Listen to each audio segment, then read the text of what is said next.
We're all set to go on our maiden voyage, so anything could happen and probably will. We've got the lines down to 3 holding the boat on, and the 3 that were doing any work, those that weren't working have come off. So we've got 2 bow lines on to stop us going back and side to side, and we've got 1 amidship line which will be the last one to come off, which is rigged just down there, and as we reverse that will automatically come off, so we don't have to worry about it. What's going to happen is Maddie's going to let go of these 2 lines because they're not doing anything at the moment. This line and that line. In fact, I'll take this line off myself now to show you. So,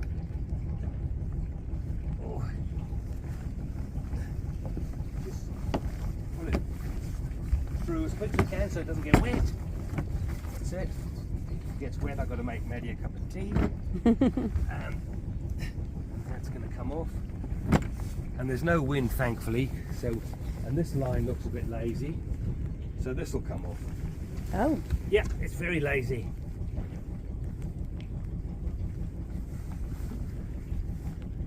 Might come off this way. This will be fun. Not the way to do it, but let's just see what happens. Oh no! And that's what happens. Hey. Right. That's how not to do it, really. That's being late. So we're off at the front. Okay. This will come off automatically. Let's see what happens. Right. But you'll have to get that in quite quick. It won't foul the prop, but it's possible. Okay. You ready? Yeah, I'm gonna. Yeah.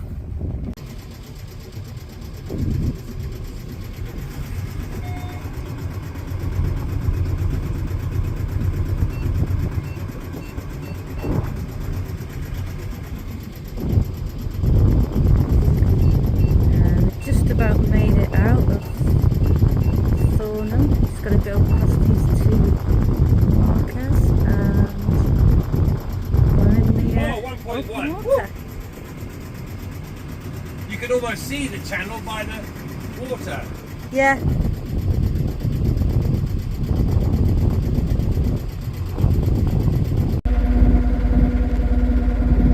Should be picking up some reds in a minute.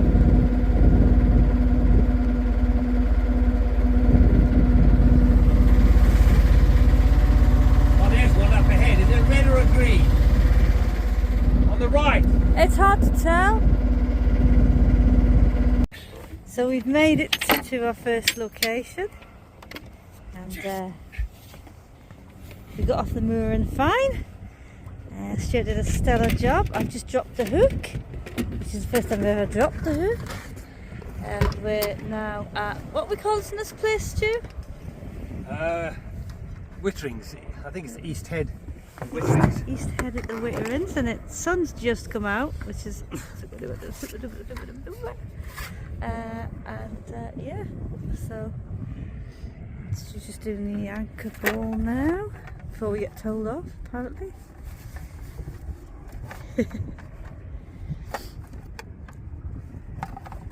And yeah, time for a cuppa in a minute. So no, we know how to celebrate. Yay!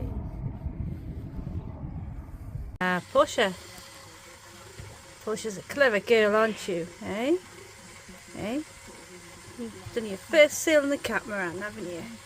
Eh? Well done. Good girl. Yay! The other one's finally come to life. Right, we're testing the inverter with an electric kettle, which seems to be working. It's just coming to the boil now. Yeah. But it is in a test. We don't normally keep it there. I've still got to wire the inverter into the 240 main system. But it's working. But yeah, it's coming up to boil. I can see that on the yeah. Here. Yeah, you can see it on the. So there's the power wattage it's pulling, the amperage it's pulling, which are balanced by 400 watts worth of solar panel. So as soon as the kettle switches itself off, I hope it's going to switch itself off. Otherwise, we're going to go in the business with saunas, or steam rooms, I should say, more than a sauna. But here we go. Is that just about to boil? That sounds like it's just about to boil. And here we go.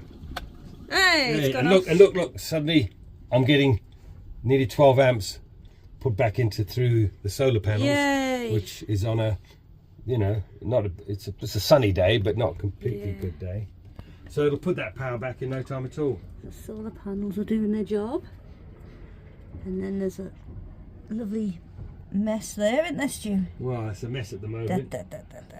Only till it's tidied up. But we can have a coffee in a minute. Yeah, with water Yay. specially boiled. So that's great. I don't know how long that took. I didn't time it, but next time we'll time it. Not too long. But you can put that power back, what we took out, in minutes. Microwave. Ta-da. But with no hookup, all of the boat batteries and inverter. Yeah, look.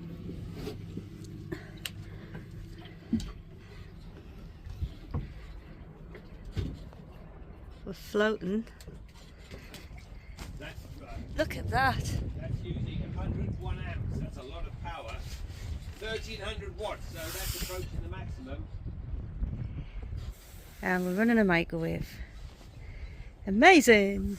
Wow, it's punishing the batteries. Okay, we're in La Manche, Wow. the English Channel. We've just come out of the Chichester Channel. The West Pole beacon marks marks where Chichester Harbour starts, as it were, and the English Channel starts. So we're going to hang a right towards starboard to go towards the Solent, and we're going to aiming to stay overnight in Bembridge. If we can get into Bembridge. I phoned this morning, I think it was okay, but I'm not.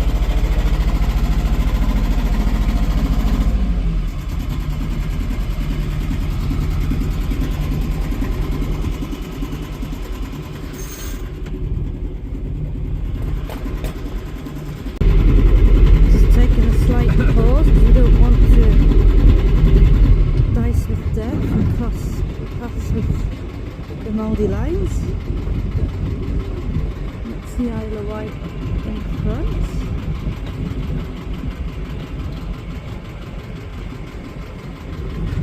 Whoa. Big one.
Harbour.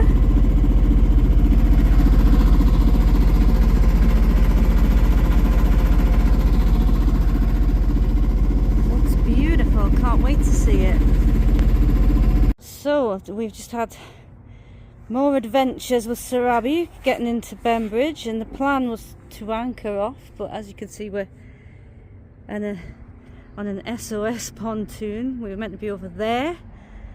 And we weren't prepared to go over there because that's like 50 quid.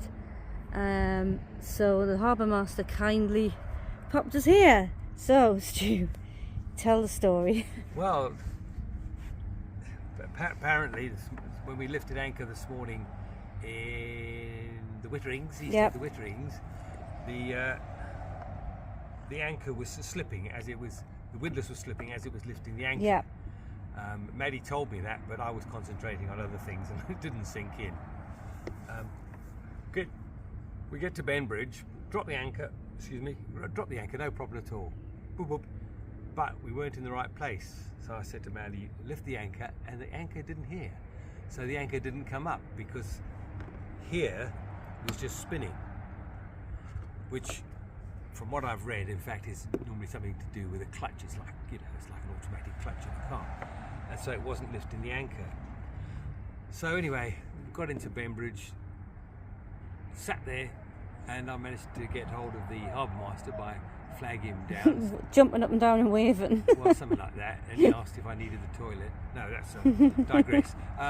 Anyway, he came over and I said, listen, we've got this problem. You know, we're on a budget. We're budget cruisers. And we were going to anchor off the beach, which was okay, but we found out that the anchor windlass doesn't work, and which gives us a bit of a problem. So is there any way you can let us stay for a little while we try and fix it, sort the problem out, blah blah blah blah. Anyway, after some discussion, they were very nice. They were absolutely brilliant. They were really nice about the whole thing, and after some, you know, pleasant discussion, it's also known as grovelling. They said, okay, we'll come over to this place here and moor up, which was an emergency moor up, which for us, but which we've never done before. But it dries out in the mud. So I said, well, I don't mind driving out. We've got a mud berth anyway. So he says, okay, go here in this space. Now, of course, the other challenge to that was we've never docked this boat before ourselves, and so we had to get this boat into this space at the very first time we were going to try and do it. So anyway, but teamwork persisted, prevailed, and we came in and managed to get it in without damaging the boat. It's just miraculous. Which was miraculous. And so anyway, we had a Coca-Cola, sat down, had a discussion, got our wits back together again because things were fraught. And so we started stripping down the windlass and doing all sorts of things, but the instruction manual wasn't good enough for us to strip it down. So there is one of these big fat hairy nut that actually goes in there, and you tighten it up as a clutch, so the pressure dictates how strong your anchor is going to lift.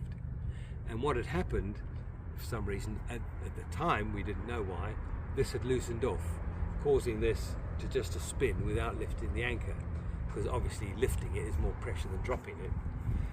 So we ummed and ahed, thought about it, said, okay, well, let's go and take this to the Chandler's and see if he knows if someone could get a part, or he knows an engineer that, you know, because whoever put this in last time, and I'm not naming any names, but the previous owner, cross-threaded this when he last serviced the winch, and cross-threaded it big time, mega cross-threaded, which is why you couldn't tighten it up properly. Now, I wasn't going to put this back in a cross-threaded situation because that just makes a bad situation work.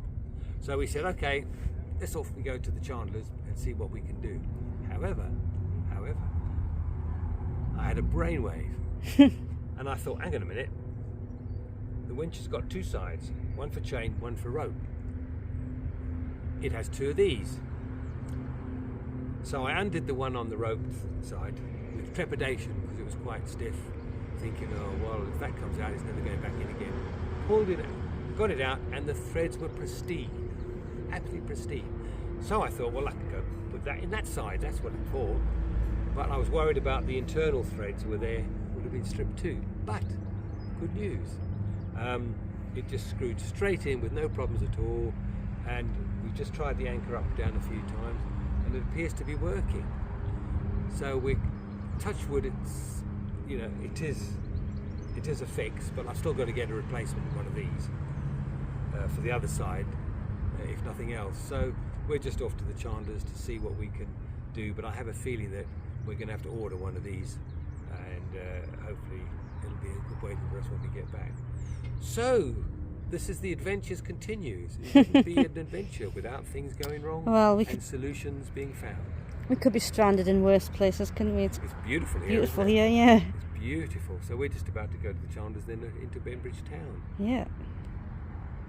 How's your dinner, Stu? Absolutely fantastic. good. You're just getting better and better the whole time, and it's really exciting food. What's this then? Have you got a name for it? This is veggie chili. Veggie chili. Veggie chili, yeah. It's got carrots, courgettes, peppers, leeks, mushrooms, kidney beans, tomatoes, and there's a bit of cauliflower in there as well. Wow. And all this was, a lot of this stuff was going to be going off, wasn't it? Yeah, yeah. So I figured good use of it. stick it all in a chili and No, have this that. really, really is lovely. I'm enjoying this a lot. Thank you. After having my first shower on the boat. Good times. Good timing as well, because I was getting a bit fed up with you. Not having a shower. Princess of today, maximum draft 5.2, with hazardous goods on board, 59 passengers, 59, and 34 crew members. Islanders will see that we're about on some shell 4 miles south of the tower, appears west of the tower. It is, I don't know if Mont Saint-Michel. That's Mont Saint-Michel. Exactly. Graceful. Sometimes yes, yes, yes, yes, it will be fox, but for We see you. Can you imagine what's that boat we went on, Iona or whatever it was? Must look like going out.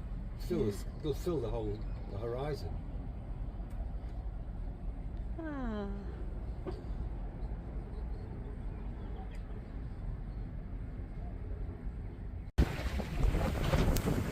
Sails up.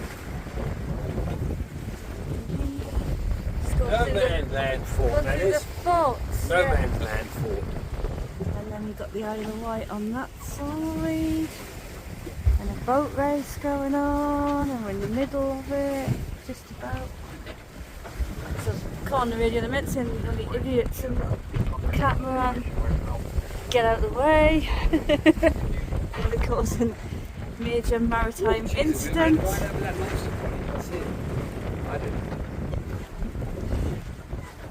It's alright, we've got the sail dive up. Yeah, very true. That's the only thing that saved us. So these instruments are wireless. It's really cool. You can take them inside and everything. Horse is hiding. She don't like choppy chop bits.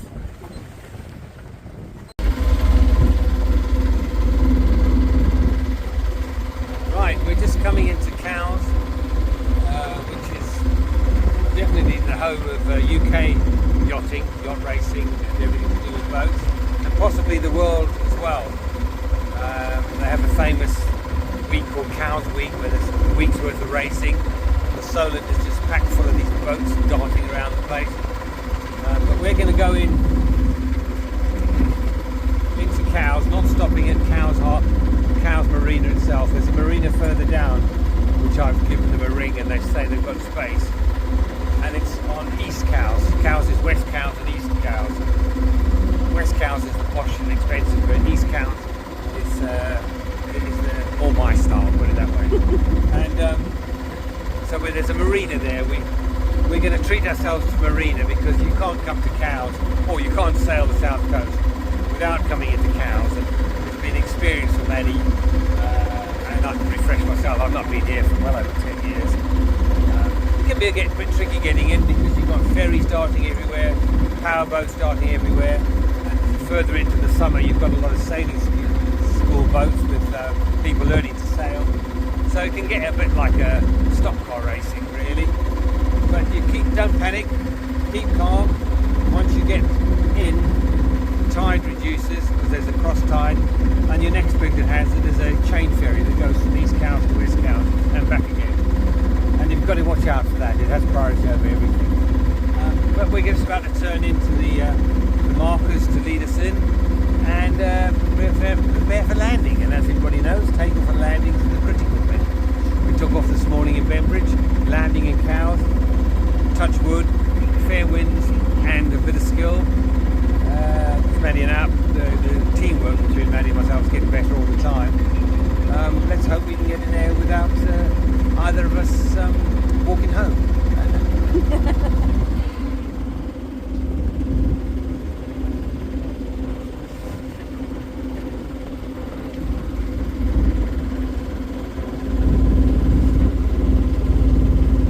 Now keep a sharp lookout for boats. They'll come at you from everywhere.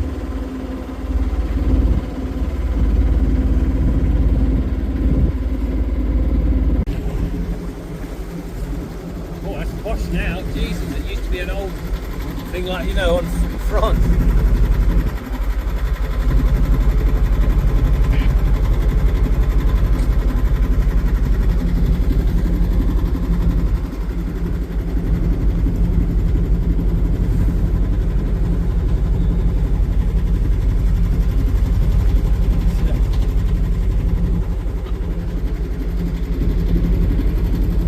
Have you come out now, Portia, now that all the work's been done? Yeah. Here's a Right. surprise. Look at her. She's been hiding, pretending that, you know, she's uncomfortable, but she's really been fast asleep. And I caught her just having a little stretch and a yawn just before. Stretching a yawn? Hiding What? away. Yeah. So we're in Cows now. Where she says? Where are the cows? Hey? And They'll be around that past me. we just successfully docked, would you say? Well, it wasn't too bad. It wasn't too bad. My problem is that I'm a little short ass, and it's the getting off. I mean, I know there's bigger, more difficult boats. Look at them over there. Big step now, isn't it? Ooh. But for me, it's a bit high because I'm only little, but I'll get used to it. Perhaps we could rig that step.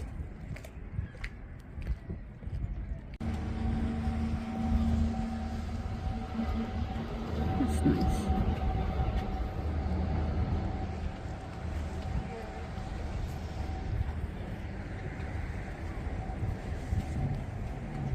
Floating bridge.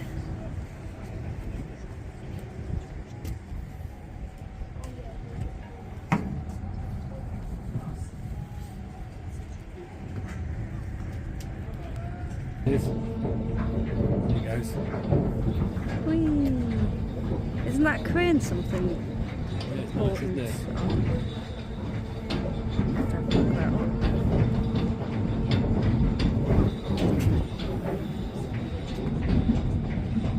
It's really quaint, really cute. Where you go?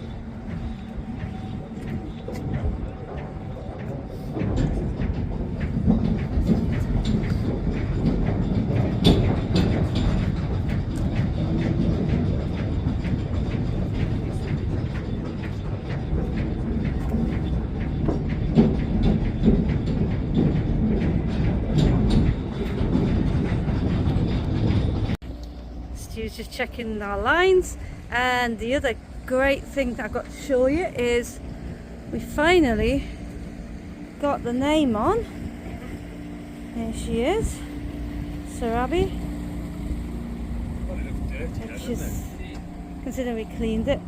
So yeah, that's the name of Simba's mother in The Lion King, and it's also Swahili for mirage.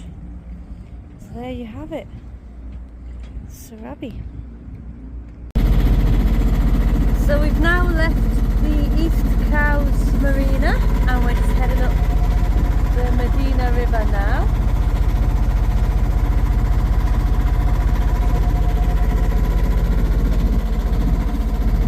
This takes us to Newport, and Medina means middle. I'm assuming that's because it's the middle of the Isle of Wight, maybe. There's boats on our right there. And it's a beautiful day again.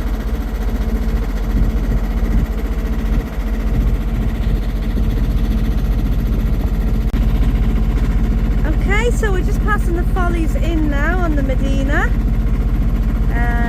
Looks very nice, and there's probably a few drunken sailors around here. What do you know, Stu? Yeah, well, the Folly Inn, Holland and Solent know the Folly Inn, and that's because they have their own pontoons that you can actually, if you're lucky, get onto. There's a charge, and then just go to the folly. The other thing you do is you tie up along these moorings along here, and again, then you use your own dinghy or charge, or get onto the folly in water taxi, which will cost you an arm and a leg, and go across. The problem is people go in there, into the folly in, have a lovely evening, and come out of their Christmas fart, as it were, and start falling in the water and doing other things. But if you can get onto one of those pontoons and walk ashore, you're doing well. But all of these other ones you can't. You need a dinghy to do it. So it's just one of those, nothing special, down to a pub, but they've got themselves a whole lot of I don't know, a following, it's almost a cult. Those who fully in. You can reach it by road, but everybody loves to come in their boats to the folly in, have a pint and say, oh, I've been in the folly. Well, I've been in the folly, so what? Well, I haven't. Oh, looks very nice though. Lovely day for it. So on the right is Vestas Blades, and they make the blades for wind turbines, and they have a very special barge for transporting them, which is designed so that it doesn't create a lot of wash, and it's kind to the marine life. So on our left is the island harbour, and they also have something there called the Ride Queen, which is a paddle steamer called the Ride, and it was built in 1937 and has had a varied history, including use as a minesweeper, an aircraft vessel, a ferry, a disco and a hotel, so I'm going to keep an eye out for that one.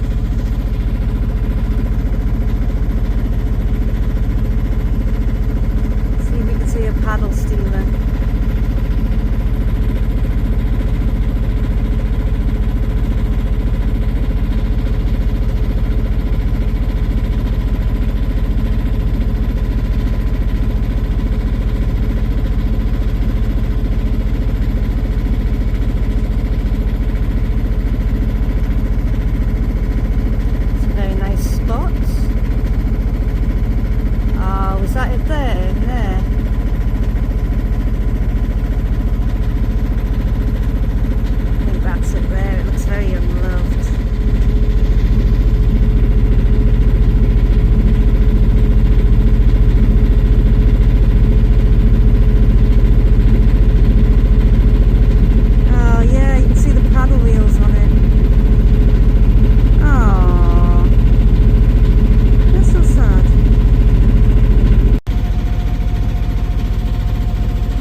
So we made it to Newport on the Isle of Wight along the River Medina, and it's very beautiful here.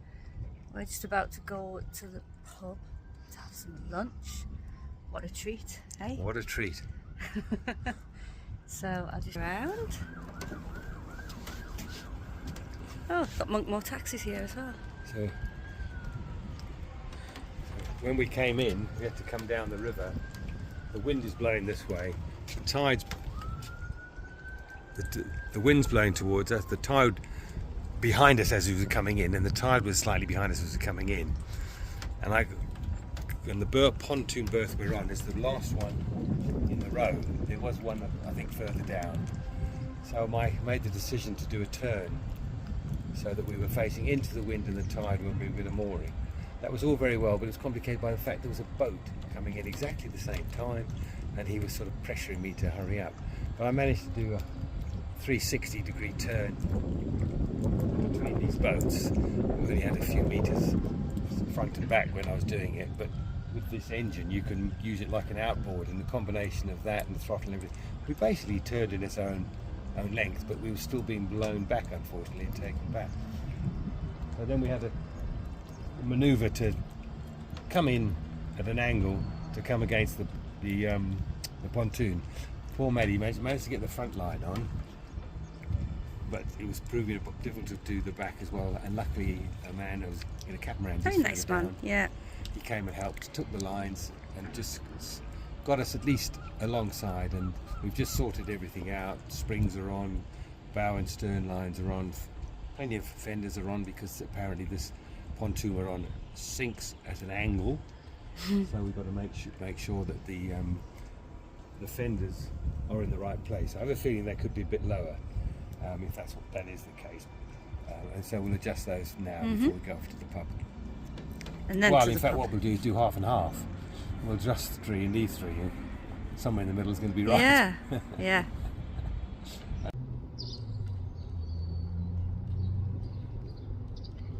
Beautiful.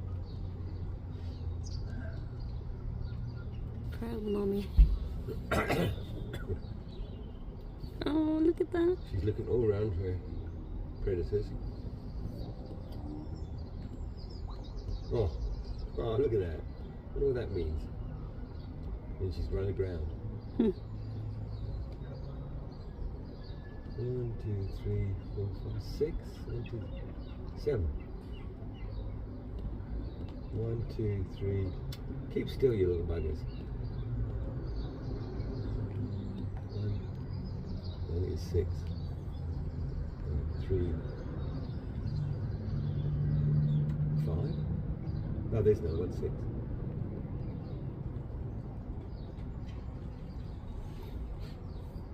Hmm.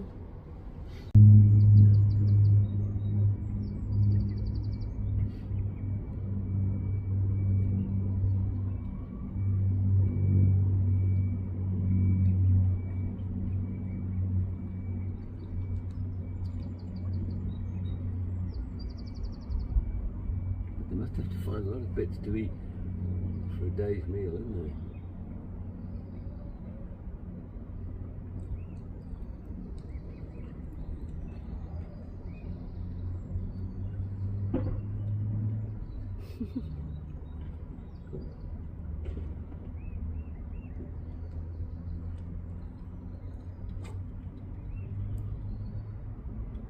Mm.